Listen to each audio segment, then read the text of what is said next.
Salam sejahtera pemirsa, berjumpa lagi bersama saya dalam pembahasan buku Bugar Selamanya. Buku ini menyuguhkan kepada kita bahwa perubahan pola hidup akan menambah umur dalam kehidupan kita dan menambah semangat di tahun-tahun kehidupan kita.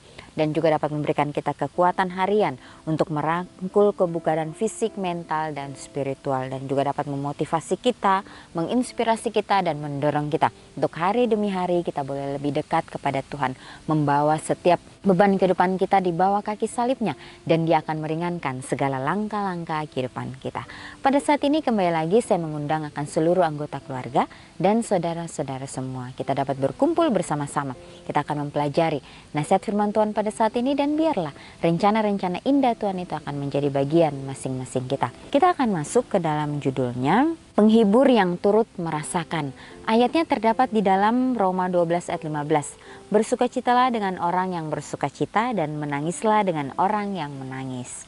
Saya menemukan dia agak terpisah dari orang-orang lainnya yang mengikuti piknik. Kepalanya membungkuk di atas tangannya yang berlesung pipit, ditutupi oleh setidaknya belasan kupu-kupu yang menempel di jarinya.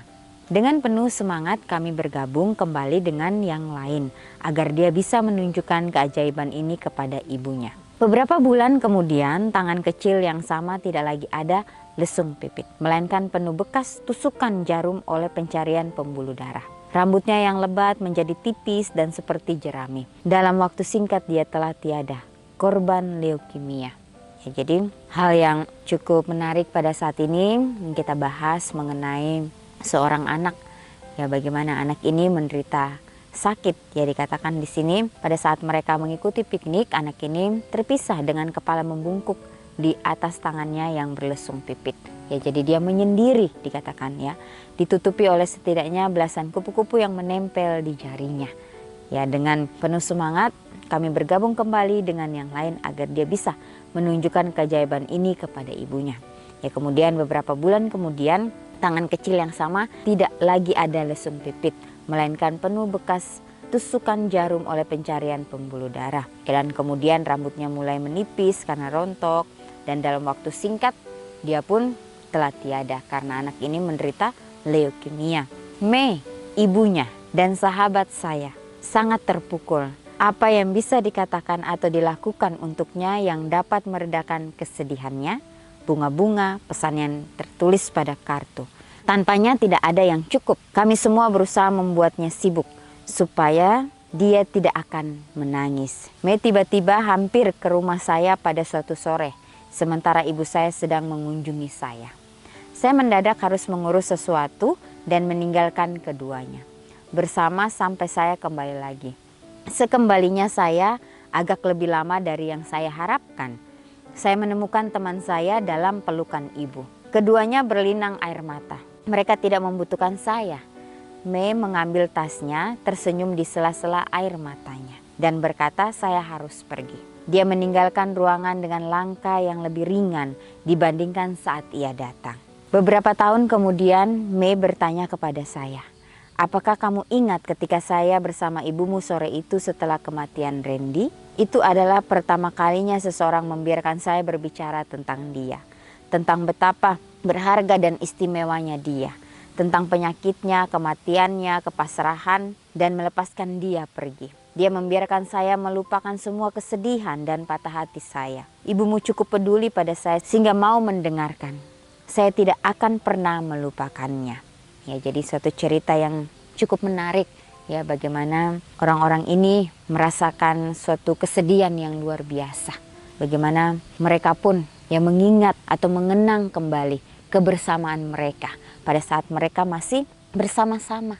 Tapi pada saat itu kembali lagi mereka diingatkan ya bahwa apa yang harus mereka lakukan di dalam kehidupan mereka, mereka harus terus berjuang. Ya, pada saat mereka mengalami suatu kesedihan ini, di celah-celah kesedihan itu mereka tersenyum. Ya, tersenyum di sela-sela air matanya dan berkata, saya harus pergi. Dia meninggalkan ruangan dengan langkah yang lebih ringan dibandingkan saat dia datang. Ya, jadi pada saat ya anak ini ya meninggal, Mei, ibunya dan sahabatnya sangat terpukul. Mereka tidak bisa lagi berkata-kata. Ya, mereka tidak bisa meredakan kesedihannya. Ya bunga-bunga, pesan yang tertulis pada kartu, tampaknya tidak ada yang cukup. Kami semua berusaha membuatnya sibuk supaya dia tidak akan menangis. Ya, jadi bagaimana ya mereka ingin menghibur saudara mereka ini supaya tidak berada di situasi yang sedih, sehingga mereka dapat memberikan kedamaian itu. Ya, jadi Mei ini tidak akan pernah melupakan apa yang ibu dari temannya ini sudah lakukan kepadanya. Ya, dia menceritakan ya semua isi hatinya kepada teman dari ibunya ini. Ya, sehingga dia pun mempunyai kehidupan yang pasrah, mempunyai kelegaan di dalam kehidupannya. Ya, Mei ini hanya ingin didengarkan kesedihan yang dia sudah alami dalam kehidupannya. Ya, dia bisa meluapkan semuanya kepada ibu dari temannya ini. Sehingga Mei beberapa tahun kemudian ini Mei menceritakan ini kepada temannya ini, bahwa ibumu sudah menolongku. Ya, ibumu sudah mau mendengarkan keluh kesahku, kesedihanku. Ya, jadi inilah juga bagaimana Yesus di dalam kehidupan kita. Dia mau mendengarkan akan setiap kesedihan kita, keluh kesah kita, beban kita. Dia mau memikul itu di dalam kehidupannya. Oleh karena kita mau berserah kepada Kristus. Mengapa saya tidak begitu peka terhadap kebutuhannya? Mungkin saya terlalu takut akan penderitaan pribadi untuk membiarkan diri saya menjadi rentan terhadap kesengsaraannya. Ya, jadi temannya Mei ini, ya dia juga merasa takut bila mana Mei ini menceritakan kesedihannya terhadapnya. Ya, tetapi bagaimana Mei ini menceritakan bahwa apa yang dia sudah alami bersama dengan ibunya menjadi suatu pelajaran yang indah bagi dirinya. Pekerjaan menghibur yang dilakukan ibu saya hari itu serupa dengan Roh Kudus yang sering disebut sebagai penghibur. Jadi ibu ini ya sudah melakukan apa yang Tuhan inginkan di dalam kehidupannya. Dikatakan ibu ini serupa dengan Roh Kudus yang sering disebut sebagai penghibur. Roh Tuhan tidak sibuk melakukan hal-hal yang menghibur kepada kita atau memberi informasi yang menghibur. Dia ada di sana. Dan kesembuhan terjadi saat kita berbagi apa yang ada di hati kita. Ya, sebagaimana Mei bercerita kepada ibu saya. Pada saat itu, ibu saya berada dalam posisi seperti Roh Tuhan. Ya, saya juga ingin menjadi seperti itu. Jadi pengalaman dari ibu ini menjadi pengalaman juga bagi anaknya. Ya, karena anaknya ini kurang peka dengan temannya ini. Ya, jadi ibu ini memberikan suatu pelajaran yang sangat berguna bagi anaknya supaya di lain kesempatan dia pun bisa melakukan hal tersebut. Untuk dapat merasakan apa yang teman-temannya ini rasakan. Bila mana mereka merasakan suatu kesedihan yang mendalam, kita pun mau mendengarkan mereka, mau menyimak, mau menjadi teman mereka di dalam kesedihan mereka, di dalam kesengsaraan mereka. Kalau kita mengingat kembali perjalanan Kristus pada saat dia berada di dunia, dia juga melakukan hal yang serupa, bahkan melebihi lagi. Dia harus memberikan yang terbaik kepada seluruh umat manusia. Dia harus melakukan semuanya itu dengan sendirinya. Tetapi dia mau, karena dia tahu dia mempunyai misi untuk menyelamatkan dunia ini. Sehingga pada saat dia melihat orang yang merasa sedih, dia pun merasakan kesedihan itu. Pada saat dia melihat orang itu merasakan kesakitan, dia pun merasakan kesakitan itu. Apa yang kita rasakan, Kristus sudah merasakannya terlebih dahulu. Dia tahu apa yang menjadi kebutuhan kita. Dia memberikan tepat pada waktunya. Ya, mungkin pada saat ini kita pun bisa menjadi penolong bagi sahabat-sahabat kita. Penolong bagi orang yang kita tidak kenal sekalipun. Memberikan telinga kita untuk mau mendengarkan keluh kesah mereka. Untuk mau memberikan mereka penghiburan, pengharapan. Sebagaimana Roh Tuhan atau Roh Kudus ini memberikan penghiburan kepada orang-orang yang merasakan duka cita itu. Terima kasih Roh Kudus karena telah ada untuk saya. Bantu saya untuk berada di sana untuk orang lain. Ya, jadi biarlah ini menjadi suatu pelajaran bagi masing-masing kita. Untuk kita dapat ya menjadi berkat juga bagi orang-orang di sekitar kita.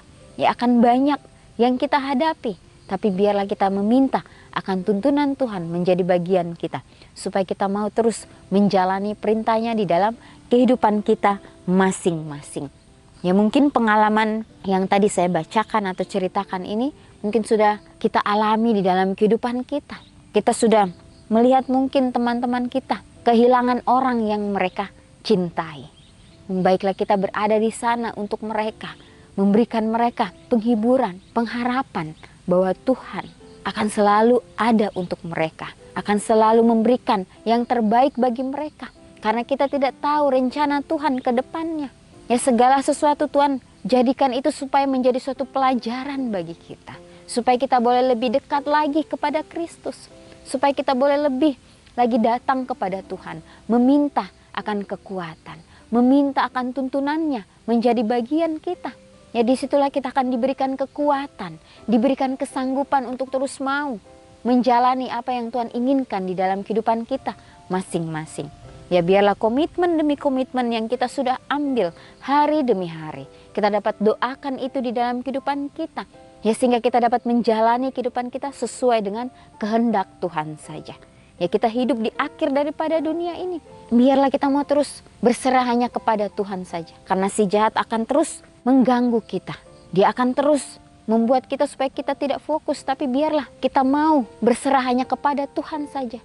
Mungkin hal itu akan datang kepada kita, menyerang kita. Tapi kita harus yakin dan percaya bahwa Tuhan kita adalah Tuhan yang mampu menyanggupkan kita untuk tetap berada di jalan kebenaran itu.